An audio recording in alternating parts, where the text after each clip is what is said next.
इस वीडियो में आज हम कंप्यूटर साइंस का पास्ट पेपर 2019 जो कि क्लास 12 के फेडरल बोर्ड में आया था उसका ऑब्जेक्टिव पार्ट सॉल्व करेंगे।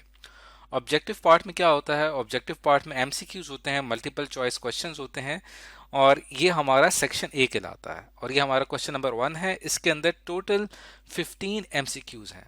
तो अब हम क्या करते हैं, बारी बारी एक एक एमसीक्यू को सॉल्व करना शुरू करते हैं।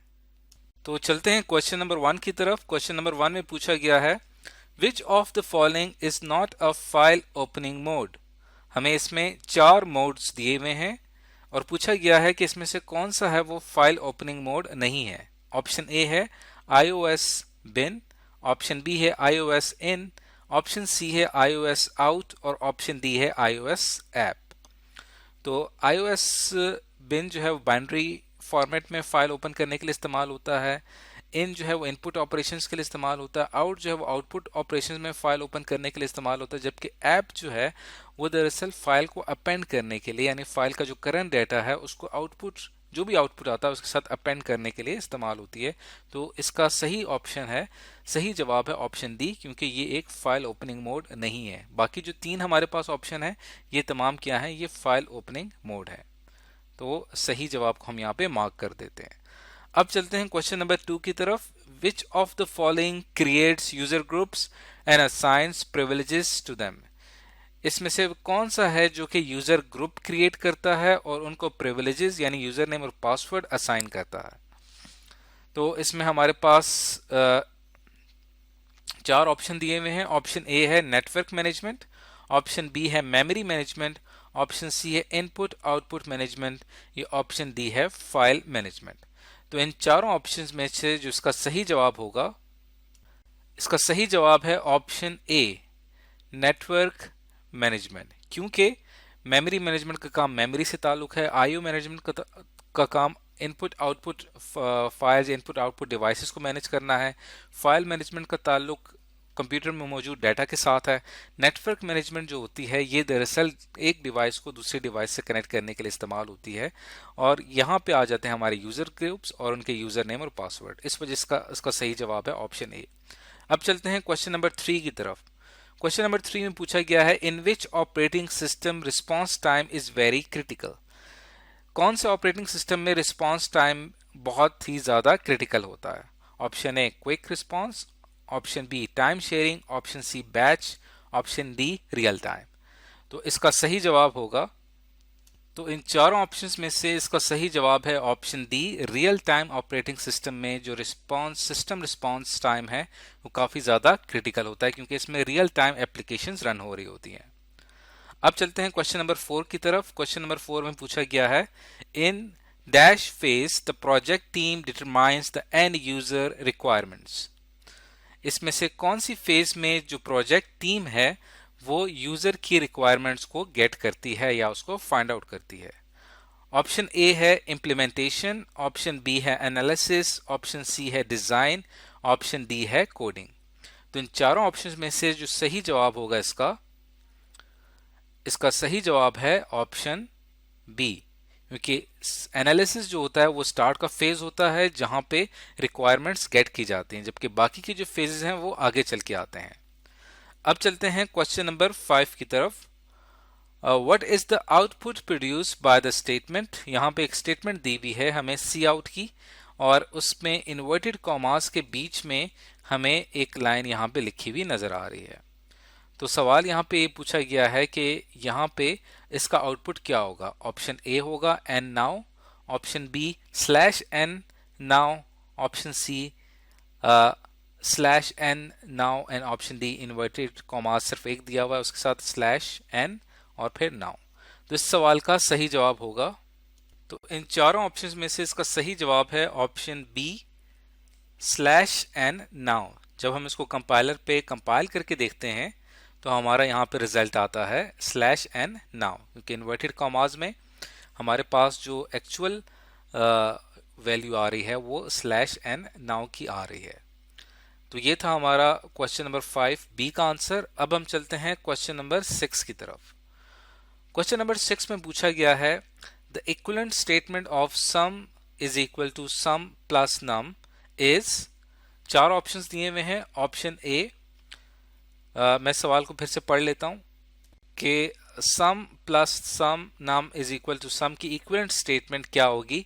ऑप्शन ए है num plus equal to sum, option B है sum is equal to plus num, and option C है sum is equal to num plus plus, option D है sum plus is equal to num. ये चारों options हमारे सामने मौजूद हैं। तो इस सवाल का सही जवाब होगा, इसका सही जवाब है हमारे पास ऑप्शन बी, क्योंकि यहाँ पे ये जो ऑपरेटर है ये यहाँ पे ये इसको लिखने का तरीका है कि हम किसी भी इस तरह के ऑपरेटर को sum is equal to sum plus num, इस तरह के एक्सप्रेशन को हम इस फॉर्म में लिख सकते हैं। इसको हम इस फॉर्म में लिखेंगे और ये इसका सही जवाब है। अब चलते हैं क्वेश्चन नंबर 7 की तरफ। Which of the following can be use to replace ternary operator? इसमें से कौन सा ऑप्शन है जो कि इस्तेमाल हो सकता है टर्नरी ऑपरेटर को रिप्लेस करने के लिए? तो ऑप्शन ए है स्विच स्टेटमेंट, ऑप्शन बी है हमारे पास इफ स्टेटमेंट, ऑप्शन सी है इफ एल्स स्टेटमेंट और ऑप्शन डी है एल्स इफ स्टेटमेंट। तो इन चारों ऑप्शंस में से इसका सही जवाब होगा, इसका सही जवाब है ऑप्शन सी। ऑप्शन सी हमारे पास आता है इफ एल्स स्टेटमेंट। ये दरअसल इस्तेमाल होती है टर्नरी ऑपरेटर को रिप्लेस करने के लिए। टर्नरी ऑपरेटर जो कि नॉर्मली कंडीशनल ऑपरेटर में इस्तेमाल होता है, वहां पे इसी तरह से हमारे पास दो कंडीशन दी हुई होती हैं और उनमें से हमने एक कंडीशन चूज करनी होती है, तो उसी चीज को रिप्लेस किया जा सकता है इफ एल्स स्टेटमेंट के जरिए। अब चलते हैं क्वेश्चन नंबर 8 की तरफ। क्वेश्चन नंबर 8 में दिया हुआ है which of the following statement is used to skip some statement inside loop and transfer control to the beginning of the loop? अगर इसमें से वो कौन सी स्टेटमेंट है, अगर हम उसको लूप की बॉडी में इस्तेमाल करें तो वो क्या करेगी कि वहां पे जो लूप की एग्जीक्यूशन है उसको रोक के वापस उसको भेज देगी लूप की बिगिनिंग यानी लूप के स्टार्ट की तरफ। ऑप्शन ए है स्किप स्टेटमेंट, ऑप्शन बी है कंटिन्यू, ऑप्शन सी है डिफॉल्ट या ऑप्शन डी है स्विच। तो इन चारों ऑप्शंस में से इसका सही जवाब है, इसका सही जवाब है हमारे पास ऑप्शन बी। कंटिन्यू स्टेटमेंट वो स्टेटमेंट होती है जो अगर हम उसको लूप की बॉडी में इस्तेमाल करें तो वो लूप की नॉर्मल एग्जीक्यूशन को रोक कर वापस हमें कंट्रोल शिफ्ट करवा देती है लूप के स्टार्ट की तरफ। तो ये था हमारे पास इसका जवाब। अब चलते हैं क्वेश्चन नंबर 9 की तरफ। क्वेश्चन नंबर 9 में पूछा गया है the D reference operator is donated bye. D reference operator को किससे डोनेट किया जाता है? यहाँ पे आपको ऑप्शन ए में एक सिंबल नजर आ रहा है, ऑप्शन बी में नजर आ रहा है, सी में नजर आ रहा है और डी में नजर आ रहा है। तो इसका सही जवाब होगा, इसका सही जवाब है हमारे पास ऑप्शन बी। ऑप्शन बी में आपको स्टैरिक का सिंबल नजर आ रहा है, ये इसे प्रोग्रामिंग में डी रेफरेंस ऑपरेटर कहा जाता है। अब आप यहाँ पे देखें कि यहाँ पे जो आपको ये है, ये एक लॉजिकल ऑपरेटर है, एंड ऑपरेटर, ये नॉट ऑपरेटर है और ये एंड का सिंबल है जो कि नॉर्मली एड्रेस के लिए इस्तेमाल होता है, लेकिन जो यहाँ पे स्टैरिक है ये डी रेफरेंस ऑपरेटर कहलाता है। अब चलते हैं क्वेश्चन नंबर 10 की तरफ। क्वेश्चन नंबर 10 में पूछा गया है which of the following is correct declaration of an array? इसमें से कौन सी स्टेटमेंट जो है वो अरे की सही डिक्लेरेशन है? तो इसमें हमारे पास चार ऑप्शन दिए हुए हैं, option A, option B, option C और ऑप्शन डी। तो ऑप्शन ए में अगर आप देखें तो यहाँ पे स्मॉल ब्रैकेट का इस्तेमाल किया गया है जो कि अरे की डिक्लेरेशन में नहीं होता। ऑप्शन बी में अरे का नाम, उसकी टाइप, लेकिन उसका साइज नहीं बताया हुआ।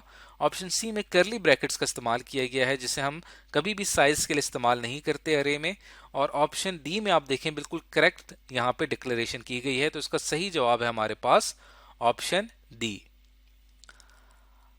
अब चलते हैं क्वेश्चन नंबर 11 की तरफ। क्वेश्चन नंबर 11 में पूछा गया है all strings end with special character called null character. जितनी भी स्ट्रिंग्स हैं वो एक स्पेशल कैरेक्टर से एंड होती हैं जिसको नल कैरेक्टर कहा जाता है। That character is represented by. इस कैरेक्टर को किससे रिप्रेजेंट किया जाता है? तो ऑप्शन ए है /0, ऑप्शन बी है /n, ऑप्शन सी है /a और /e सॉरी, ऑप्शन डी है /u। तो इसका सही जवाब है हमारे पास ऑप्शन ए। ये हमारे पास इस्तेमाल होता है नल कैरेक्टर को रिप्रेजेंट करने के लिए। नेक्स्ट क्वेश्चन है question number 12। The first line of function definition is known as. Function definition की जो पहली लाइन है उसे क्या कहा जाता है? Option A function prototype, option B function header, option C function body या ऑप्शन डी आर्गुमेंट। अब इसमें देखें कि ऑप्शन सी जो है फंक्शन बॉडी की बात हो रही है, इट मीन्स के ये फंक्शन के नाम के बाद लिखी जाएगी, तो सी नहीं हो सकता।